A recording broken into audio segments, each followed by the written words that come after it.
Thank you for tuning in. This is The Volume again, and I am your host, Brad Franklin, managing editor of the Jackson Advocate. We are here with content editor Joshua Martin, and we have with us right now Representative Chris Bell. Thank you for joining us, Chris. Thank you for having me. We are doing a series of podcasts talking about the infrastructure issues in Jackson, Mississippi, and the water issues. We had your colleague, Senator David Blunt, on in a previous podcast, and we just started getting into some of the particulars of the infrastructure bill, and some of the things that are going to be happening going forward with the infrastructure bill. So glad to have you here. First of all, my first question is, in hearing that this infrastructure bill has gotten passed as part of the Jackson delegation, what are your expectations and your hopes for what's going to come down the pipe with this new infrastructure bill? Well, I can tell you my expectations are for the city of Jackson to receive a large sum of this money. We're not going to ask for all of the money, but we are insisting, I should say, that we get a large chunk of the money from the state, that the money that they're going to receive. There's some talk about matching funds from what the city of Jackson receives, and the state will come in and match that dollar for dollar. I'm of the opinion that we should have no matching dollars, because there are going to be some cities that won't receive the same amount of money that we will. So there needs to be a formula created, just like they use for the infrastructure for these different rural water areas and things of that nature. Same type of situation that we can have our money sitting here to Jackson.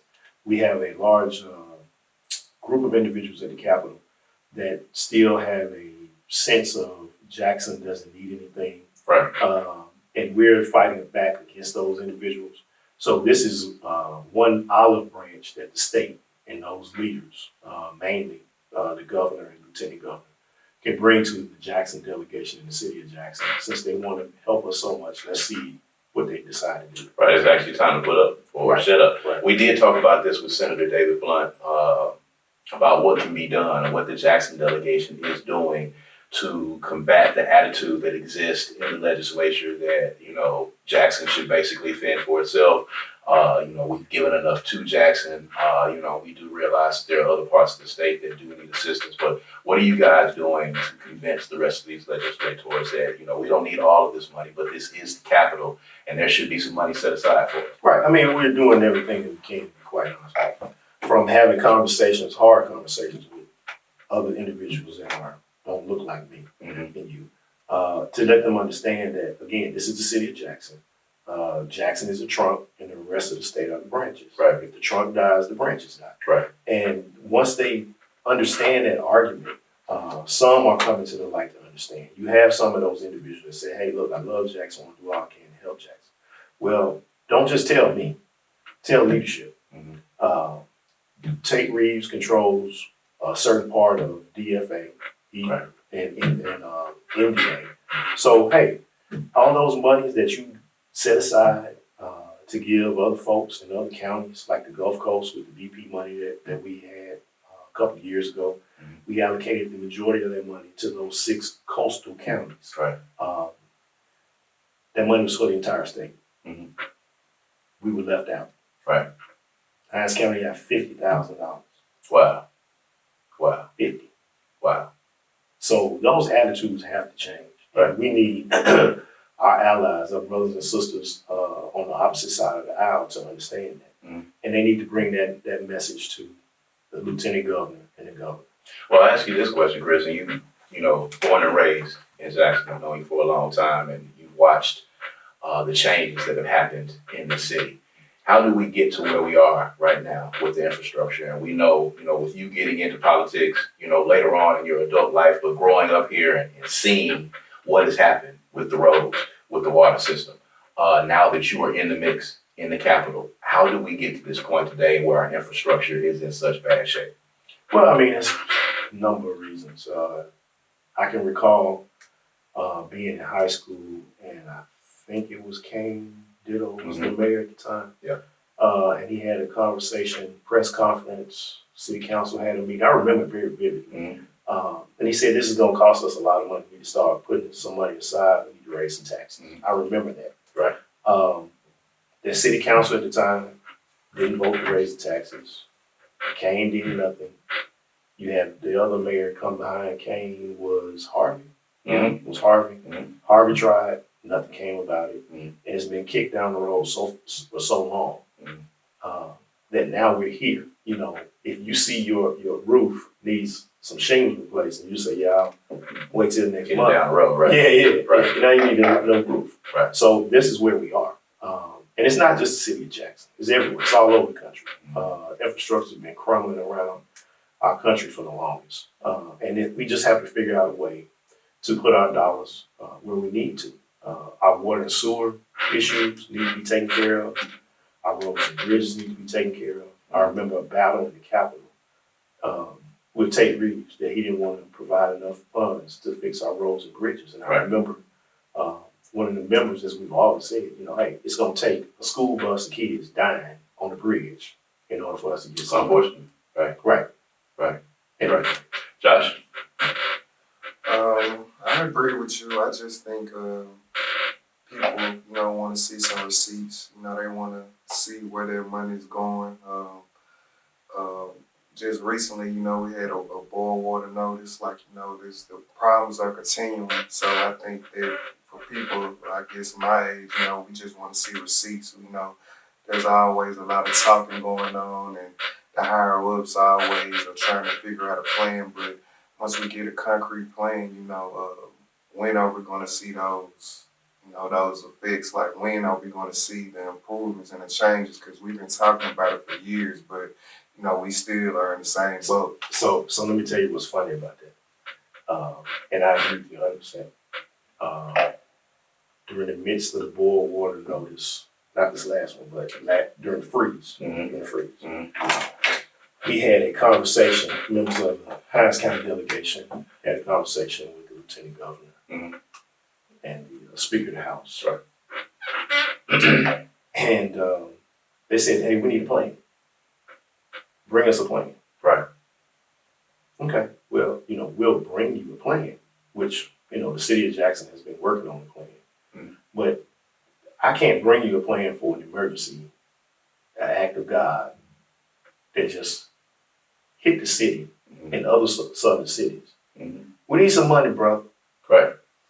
And there's always a caveat to it. It's always a caveat. Always a caveat. And one of the caveats to it, and I'm going to get to your point in a second, and one of the caveats to it is the lieutenant governor was holding up bills for one reason and one reason only, because he wanted the airport. They are adamant about getting the airport to the fact of, we'll give you $30 million if you give us the airport. This will fix all your infrastructure needs.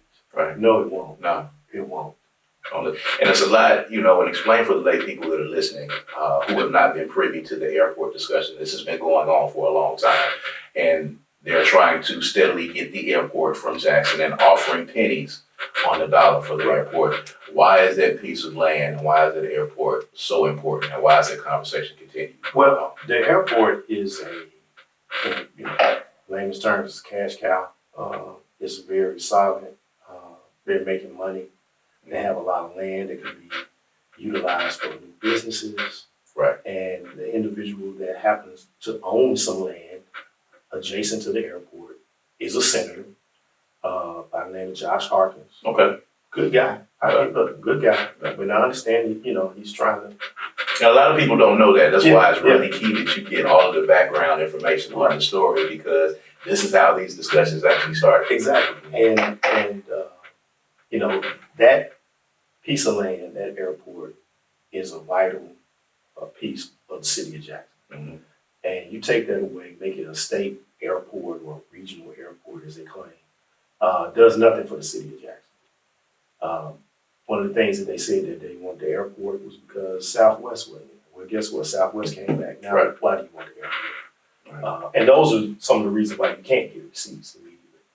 Because of these back and forth negotiations and arguments. There's really no negotiation, because I can tell you right now, 100%, Hines County delegation, City of Jackson delegation, we are not in favor of giving the airport to the state. Yeah. Under no circumstance. How do you deal with the fact, Chris, when you're talking, speaking more to Josh's question, when you got a younger generation, you're talking about Generation Y, Generation Z, for the better part of their lives, they have seen, close to, 50 or 60 boil water notices. The streets being in the conditions that they're in, the actual water system shutting down, which, at a time it would have been unthinkable for that to happen. So, how does a politician, speak to this generation and explain to them, how we got here, and then for those of them that are skeptical and cynical about leadership, and we want to get into that in a little bit, how are they going to be seeing some of these things happen and change in their lifetime when they never see the receipts, as Josh said, for the money that comes down? Right. Well, I'm gonna be honest with you. It's difficult. It's difficult for me to ride down the street and see the same bump in the same spot of land sitting there for 10, 12 years. Mm-hmm. And, it may get paved over, it may be patched up or whatever, but that bump is still there. You still feel it, you still see it. The only thing I can tell you, honestly, is to be more proactive about being a part of the process. Because the more you have input, the more you are active in this whole process of contacting folks that represent you, contacting people that may not represent you outside of your district or your ward or whatever. Be proactive about letting your voice be heard. Good. Josh, you got something? Oh, I was just thinking that that some of us, we are that's the norm. Boil water notices.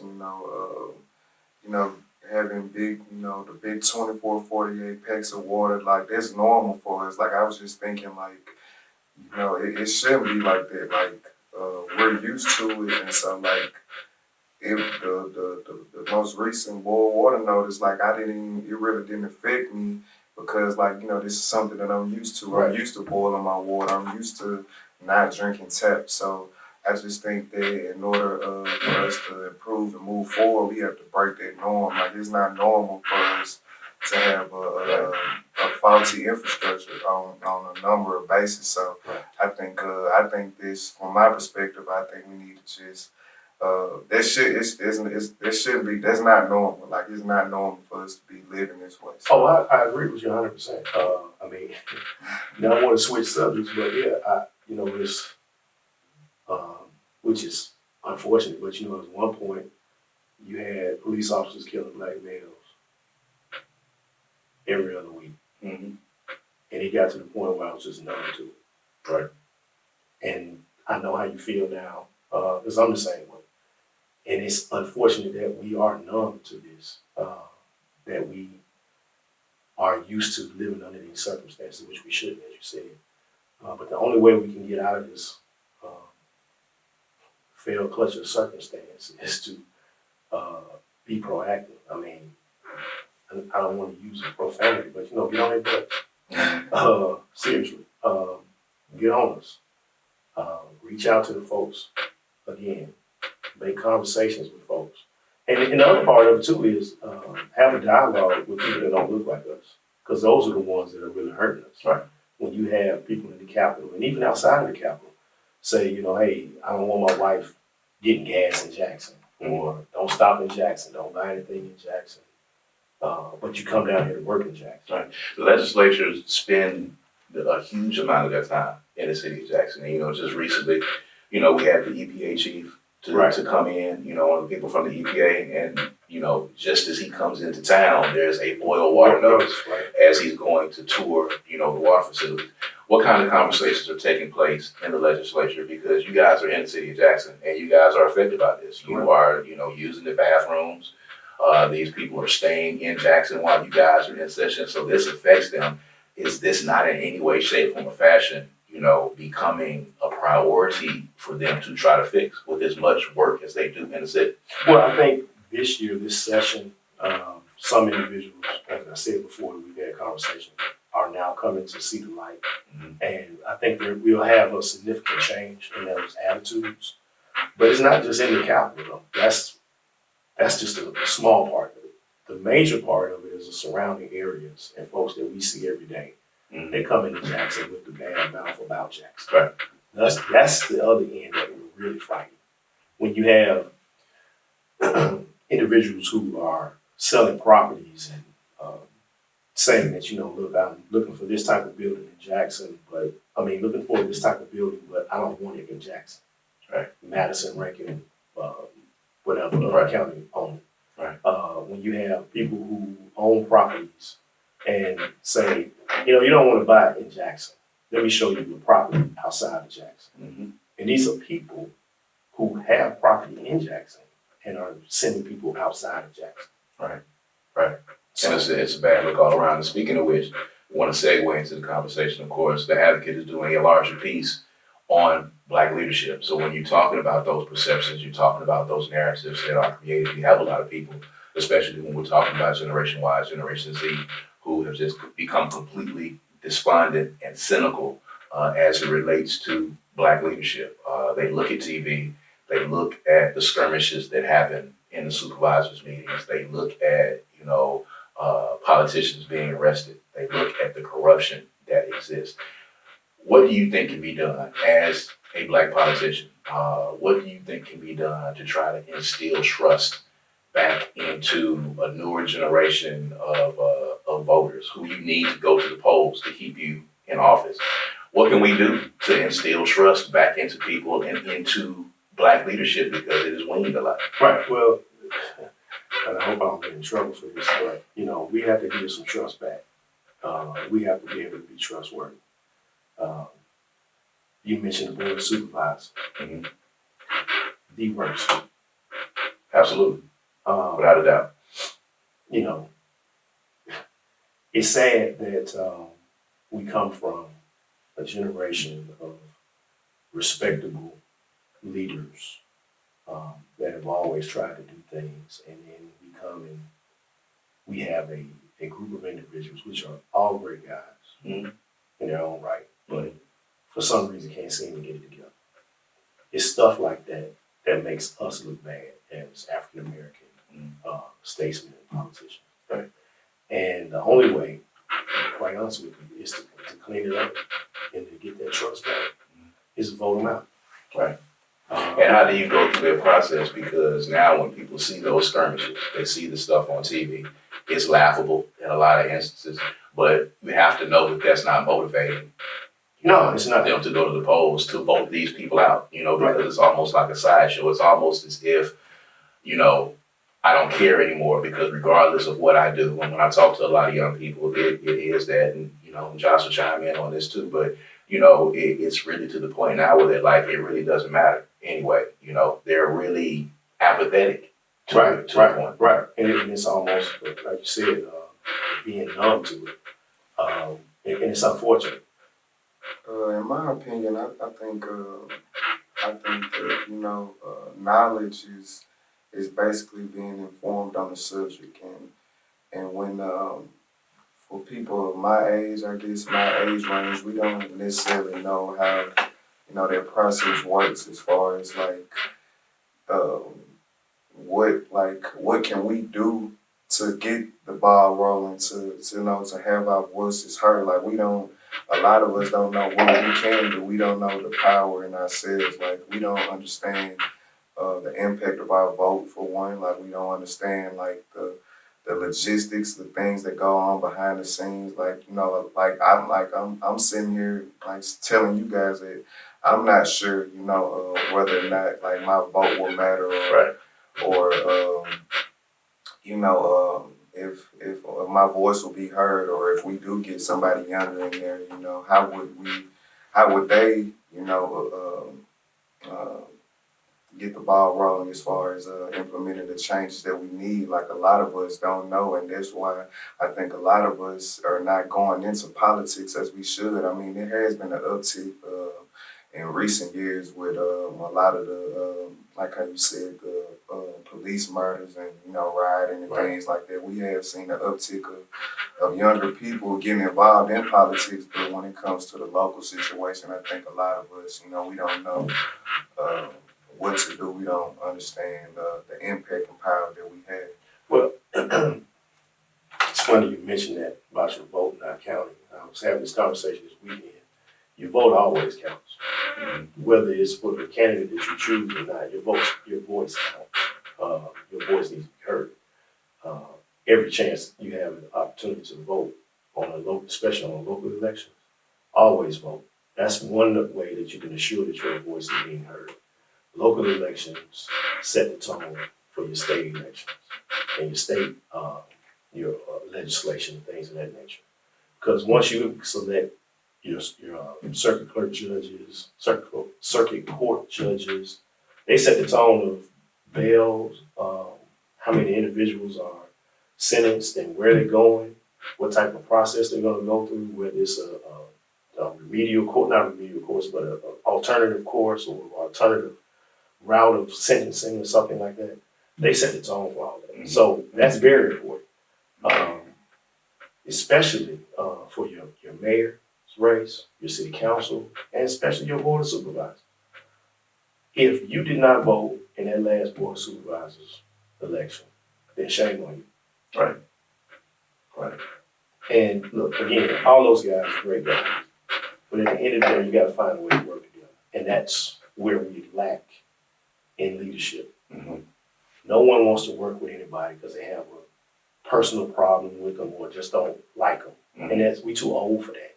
Right, right. And I think that's what turns off a lot of young people. Exactly. Because they see a lot of, old, ornery people who have, personal beefs or personal agendas. And, when it comes to getting the business done, they can't get it done. And then, when they look at you guys, a lot of people understand that the legislative process is very important because this water issue and this infrastructure issue, that's not on the mayor and the city council. That's on you guys. It's on us. Right. That's on you guys. So a lot of people are looking at the mayor and the city council and saying, what are you guys going to do about this water issue and infrastructure issue? There's not a lot that the mayor can do until you guys, you and the senators and state representatives actually go into the legislature and get something to happen. And I don't think people understand that. Right, right. I mean, at the end of the day, we all play, and I use this analogy all the time. So, like a football team. Mm-hmm. If you want to build a strong football team, most people say they want to start with the running back or the quarterback. Mm-hmm. I'm the opposite of that. I want to start with the offensive line. We are the offensive line at the Capitol. So we got to move the ball. We have to defend the bad bills that come up and move the ball on the good bills that we have. This is the infrastructure money that's coming down from the feds. Mm-hmm. We got to move the ball. Right. It's on us. So the pressure is on us. But the city of Jackson holds a spot too. Because they're going to be the quarterback to navigate where the funds go, where they most need those funds. Right. So they have to tell us where those funds are most needed, and we go out and get it. Are y'all having conversations with the mayor currently? We are. We've been having monthly conversations with the mayor. Don't make me lie, maybe starting back in May or June. Don't quote me on the dates, but we started that process because before I got in the legislature, I'll tell you this. There was, again, animosity between the mayor's office Mm-hmm. and those individuals that were elected in the legislature. Right. You had one mayor that felt that he could, and you know this, Yeah. felt that he can do everything on his own, didn't need the folks at the Capitol. Right. And that's a part of the puzzle of where we are now. Mm-hmm. So now it's incumbent upon us to start this thing like, look, we're done with that. We're going to have a relationship. We're going to start building on this relationship. And ever since Antar, Mayor Moore has been in office, we have had this dialogue, conversations of how we can work together better than what they've done in the past. And so I think we're on the right track. That's good. Now, real quick before we wrap, we were talking about this before, we started our conversation. What's the next steps? There's something coming up in a few days. You said the legislature is coming back. Talk about that a little bit. Okay, so this is on the federal level. So the feds have to come back after Thanksgiving, hash out the monies and how it's going to be spent, where it's going to be allocated. There's a clause, it's called the Byrd Act, and I'll have to read up on it a little more, but it's essentially on the federal level saying that we want to make sure that the dollars are going where they need to go. Every city receives, or every state, receives the amount of money that's allocated to them through whatever formula that they use. So that's the process on the feds, on the Senate side now, on the federal level. So probably around December 3rd, they'll come back and deal with that, and then we should see some money, hopefully before Christmas. Okay. Yeah, so that's what we're praying for. Representative Chris Bell joining us today on the volume, talking about the infrastructure issue, Jackson's water issues, Black leadership, all of these stories you can see manifest in the next issues of the Jackson Advocate. All right, this is Brad Franklin, managing editor of the Advocate. I'm here with Joshua Martin, content engagement editor of the Jackson Advocate, and we'll be right back on the volume.